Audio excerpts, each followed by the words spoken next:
Have you ever had negative thoughts in your mind that you aren't good enough, that you'll never be successful? If so, you're not alone. I've had those thoughts playing in my mind ever since I took the leap to become an entrepreneur. It's a dirty, dark secret that no one likes to talk about, as the glamorization of becoming an entrepreneur is shown in the media. I realized that in order to succeed, I needed help. We all do.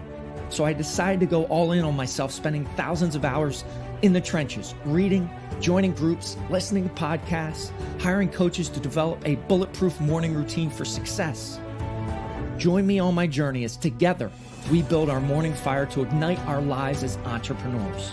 My name is Jeff Wickersham, and this is the Morning Fire for Entrepreneurs podcast.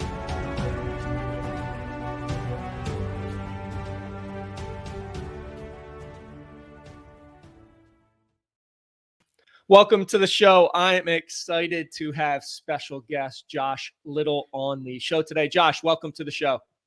Oh, it's my pleasure. Thanks for having me, Jeff. Absolutely. So I love getting into state. So let's go ahead and do those 3 power breaths that I talked about. So we're going to breathe in through the belly, up through our chest, and raise our hands above our head. Go ahead, breathe in. And out. Good. Another breath in. And out. Final breath in. And out. All right. Now I'm going to count down 3, 2, 1. We're going to yell boom at the top of our lungs, get the energy up. I know you're standing. We're going to have a great conversation today in 3, 2, 1, and boom. Boom. Appreciate it. Appreciate it. You're playing along, Josh. So let's get right to it. Morning habits, rituals, routines. I feel that they are the foundation for success, personally and professionally in life. What's 1 or 2 things you do first thing in the morning that kind of create that path towards success for you? Yeah, this is developed over time. And to get the right story arc, I have to start with why my morning is a 2-hour stack of ritual, because you can mark on a calendar or in my blood work when I started a company versus when I exited the company, because the Volley is now my 4th. And I'm just, from when I start to when I end, I'm a fatter, sicker, worse human being. And so I've really tried to develop this ritual with Volley, now my 4th, that I have to be a healthier, more beautiful human being when I end is when I started. And so my morning is really, waking up around 6 a.m., 45 minutes, exercise every day, 45 minutes of either strength training or cardio, which set me up in the right mood, the right state to for about an hour of meditation, which I'll speak, just broadly at meditation, but it's all for me. It's hard to talk about that without talking about God, where my meditation and focus is centered in prayer and just kind of reviewing my life, my day, practicing gratitude, expressing love, being love, and trying to receive that love within that hour. So that's my morning. That gets me in the right place to breathe deeply, start my day, and to create. Love it. And I love exercise. Exercise is so vitally important to running hard, having that energy throughout your day, right? The endorphin rush release that you get is so incredibly powerful, right? I always say if there's a magic pill, it's exercise, right? You have the ability to do it, but so many don't. So love that piece. And then meditation obviously is a huge component. Love the connection you have with God there, as well as just reviewing and having some alone time to really quiet your mind and have it guide you moving forward. So truly appreciate those shares. So tell the audience, obviously Volley is your fourth company. Tell a little bit about your background. And I know we're going to dive into, building elite teams, how to reduce meetings by 20 to 50%. Can't wait to get into that. But let's hear a little bit about your journey. Well, sure. I started as a teacher. That's what those were one of the 3 options presented to me growing up in rural Michigan. You can either work at the prison, work at the power company like my dad did, or you can be a teacher. So I chose teacher, but I realized when I was doing my student teaching that was not going to be my thing. I taught in public school for a year and then tried to figure out what could someone with this skill set do for the world. And I quickly realized sales was one of those things. If you can motivate 11th graders to not burn down the school and to learn about American history, you can sell someone a thing. And I was quite good at sales. I went to 3 Fortune 500 companies, kind of making the process of becoming number one or a top sales rep in the division, and then being invited in-house to do sales training, because of course my education background, that made a lot of sense. And it was actually my third company, Striker, that I was at. I was trying to build a global training program, trying to build this new thing called e-learning, this online learning. This is 2005, 2006. Okay. When we didn't have the tools that existed today. And it was a total circus trying to pull together this e-learning program, working with 3D animators and videographers and content writers and software providers. And I thought there should just be a company that does this. And I looked around to try to find that company, couldn't do it. It was a full-time job for me. So I thought, well, let me just start the company that I wish existed. And so I did. And that company was Maestro. And it turns out pretty much every other person in medical and pharma at the time wanted the same thing. So we quickly became the go-to to build out your online e-learning program for your reps, your surgeons, your nurses at the time, and had the who's who of medical and pharma clients. And today Maestro builds training programs for Facebook and Netflix and, all kinds of cool companies. But we started in kind of a healthcare or medical place. And it was really from the back of Maestro that I got to see the problems that existed across companies, across learning programs, because we got to work with dozens of them and realized that actually only 10% of what you learn to do your job, you learn from quotes training, which we were doing at Maestro. But the other 90% you learn from sharing, a text message or an email or that conversation around the water cooler, the video that person created. All of this social learning that happens in an organization that's just not captured, that's not searchable. Gotcha. So we created a platform called Bloomfire, which was a social learning platform way ahead of its time. But today, of course, we're going to share knowledge with each other at work with videos and screen records. But at the time, it was a new idea. And so built Bloomfire. It was acquired pretty quick because it was hot. It was a hot idea at the time, but needed more refinement. So that was acquired in 2011. I sold Maestro to my partner then and took a year off before starting my third company, Quizzer. I feel like I'm digging too deep with the story. The story gets long, but Quizzer, we built a quiz tool for teachers and trainers that gave it blank stares. But then publishers started embedding quizzes in the website and just blew it up. We had a couple 100 million users within 6 months. Wow. Kind of, if you remember that time in history when you couldn't go on Facebook without seeing a which Harry Potter character are you quiz or which spirit. That was, right. If you remember that time, you probably used Quizzer. And then after Quizzer took about 4 years off before really figuring out what it was I wanted to do with the world, and enter Volley. And that's what I've been working on for the last 18 months. Thanks. Appreciate you sharing that journey, and what a journey from teacher to what you're doing now. So let's touch on. I know we wanted to talk about building elite teams, reducing meetings by 20 to 50%, and I know just personally that there are people that still go meeting to meeting to meeting to meeting all day long, and they can't get anything done. So let's share what you have learned about building elite teams, and then let's unpack that. Strategies to reduce meeting time. Well, let's actually go into meetings first, because I think that that does dovetail nicely into Volley, which is so Volley, just to set the stage, is a communication product that allows you to communicate asynchronously. So we take turns in Volley, just like this conversation, except you record your turn with video. It's a video messaging tool, which gives us the richness of talking with the flexibility of texting. And that's interesting because if you think about it, there's really only two ways you can communicate with your team. You can either type or you can talk. And today we've had these two ways for hundreds of years. You can either write an email, a Slack message, or you can chat, or you can get in a room or on a Zoom. Those are your two options. And companies are, stuck on Slack crack and Zoom doom, like you said, back to back to back meetings all day, because you have to talk to move work forward. There's no way Mhm. around it. Even when we went remote, we all felt the pain. Zoom fatigue hits in because we're now doing back to back to back, because the only way we can actually move work forward is talk, and the only way we can do that is Zoom. And with Volley, we're really offering another alternative, Okay. where you can talk. You can use video messaging to talk just like you were in real person, but it's just not at the same time. It's asynchronous.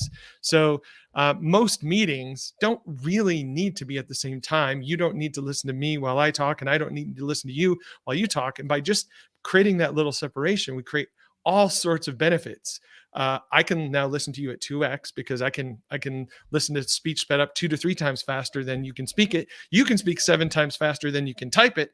So we're both faster already, and I can take the 330 or 300 seconds that I need to think about what you just said and be thoughtful, maybe do a little research and get back and say, actually, I was thinking this, and come up with a fundamentally better response. So the ability to speed up the conversation, taking time to think, all make what would have been a meeting, what would have just been a sponge to soak up 30 minutes, something that is actually just a few volleys back and forth that we did in 2 or 3 minutes, that we didn't have to schedule, that we tucked into corners of our day asynchronously. And companies and teams are seeing at least 20%, if not 50%, of their interactions with each other falling in this category that can totally be done asynchronously, which is super exciting. I love that. And I love how, one, people now need to be more intentional with what they're recording, right? So if you're sending it to someone, you're not speaking necessarily to the larger group. You're speaking to someone specifically, and it's better than email for sure, right? And how many times have emails bounced back and forth, and you get people that interpret emails differently, and then they're Mhm. rubbed the wrong way, and we're inherently negative in how we interpret things. So eliminating that and going back and forth seems incredibly powerful for sure.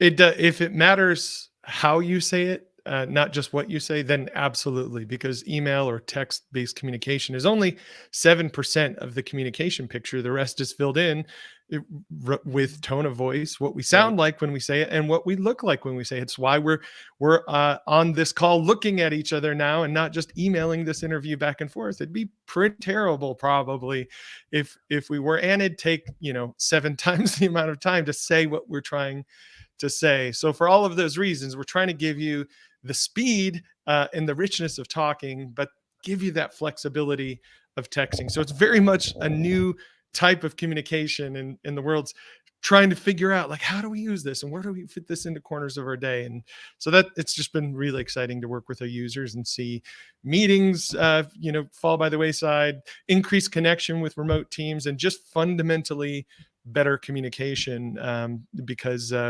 we can now see each other and hear each other, and we get full context and empathy. It's really hard to hide that you're having a bad day when you're face to face, but it's easy to hide if you're in an email or Slack messages all day with your team.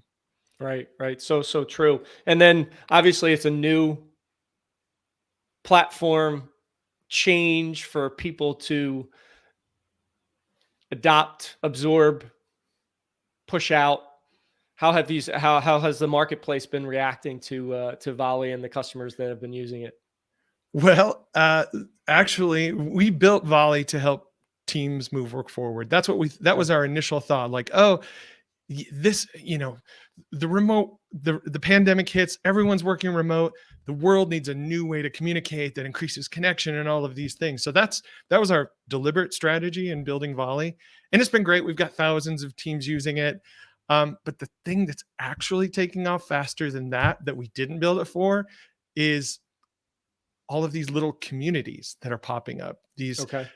so we just had one yesterday called Teachers to Tech. It's someone who was a teacher that transitioned into tech, and she's helping other teachers make that transition. And all these little learning communities and creators that have kind of their VIP fans and clients that they're coaching, that are popping up, that are just tearing the product up. And we're like, oh, we like that, so a lot of times you build a product for one thing and then it ends up getting used for another. I think it's too early to tell. I think we're kind of seeing that with Volley at the time. So response has been good generally from the market, but definitely using it as a community product to increase that connection and cohesion and that sense of belonging. Yeah, it actually does make a lot of sense that we would have a face-to-face flexible community that we can contribute to over time. So I like it. We'll go with it.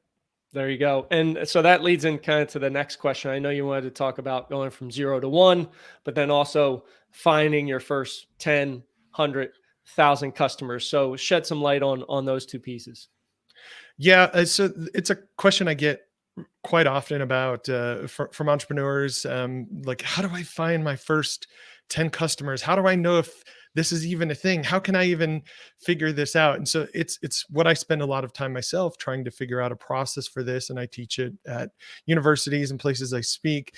This whole process I go through to try to validate an idea. And then once you have it, how do you get your first 10 customers? And it always feels elusive. It feels hard, like you've got to go out and market. But the thing is, your first 10 customers most likely are coming from a place that you already know. You already probably know some of these people. Like, everyone probably knows 10 teachers, for example. Like, if your product's an education product, you can probably talk to those 10 teachers. And I'll guarantee you those 10 teachers know 10 or if not hundreds of other teachers. And in that little pool, you'll be able to find your first 10 customers. And if you can't, you probably don't have something. Just had a great conversation with Gib Biddle, who was the head of product at Netflix when they went from DVDs to streaming. Okay. And he gave me this quote, and I wrote it down immediately. And he said, "Good ideas aren't brittle." And I said, yes, that's so good. Meaning, if it's really a good idea, you kind of can't screw it up. Like, if you don't have it right or the execution isn't perfect, it'll just work. It'll take off like a rock rolling down a hill. But if you feel like you're pushing this rock up a hill, you really can't find your first 10 customers. I don't think it's a problem of marketing. It's probably a problem with the fundamental idea. Okay. And it's not exciting enough at this point. So it's really about trying to get that idea right and then use existing networks and folks that you already know to leverage and get you those first 10 customers. And then getting to 100 is easy after that, easier after that 10, and getting to 1,000 is easier after that 100. Different strategies come into place to kind of level those up. But usually what I get most is like, how do I get 0 to 1? How do I get those first 10 customers to actually use my product? Gotcha. So really it's looking at your network of people that are experiencing something that you've built a product for or service for, that you might have been in that place before. So just going through that mental Rolodex or your network. And I feel like networking is definitely a lost art these days, where in the social media landscape, people are pitching rather than, hey, can we have an honest conversation? Can I find out a little bit more about Josh? You found out a little bit more about Jeff. And that's just, it's refreshing when people take that approach from a connection perspective. Have you felt that as well?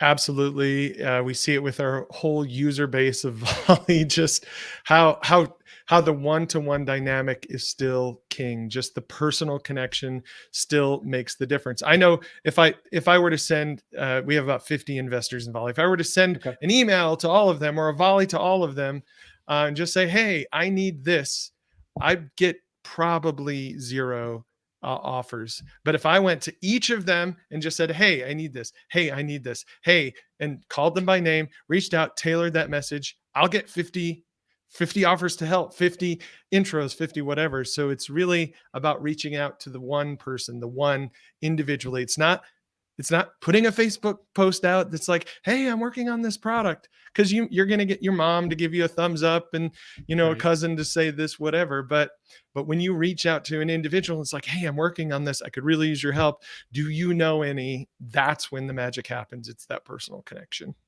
Gotcha. Yeah. So true. I love that piece, and thanks for sharing that story. I think that framed it up definitely well. So Josh, where can people find out more about Volley? Where can they find out more about you? Yeah, the best way right now is volleyapp.com, VOLLEYAPP. And you kind of can't help getting connected with me if you download Volley at this point, because you get it added to a conversation called Hello Volley with the Volley team, which I'm very active on. So yeah, volleyapp.com. Right now the product's free. It won't be forever.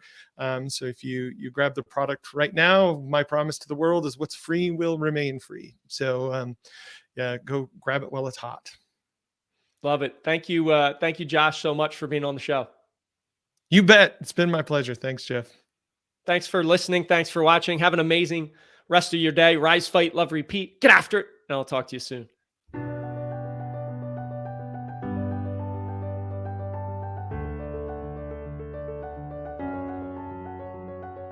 Thank you for listening to the Morning Fire for Entrepreneurs podcast. You now have the knowledge, but without action, knowledge is useless. Choose to act. Choose to step into your greatness and unlock that hero inside of you. If you enjoyed this podcast, please subscribe and leave a review so more entrepreneurs can hear this message. If you absolutely love this podcast, which I hope you do, then share it up with someone you know who might see benefit from it. Become that beacon of change, and together we can impact the world.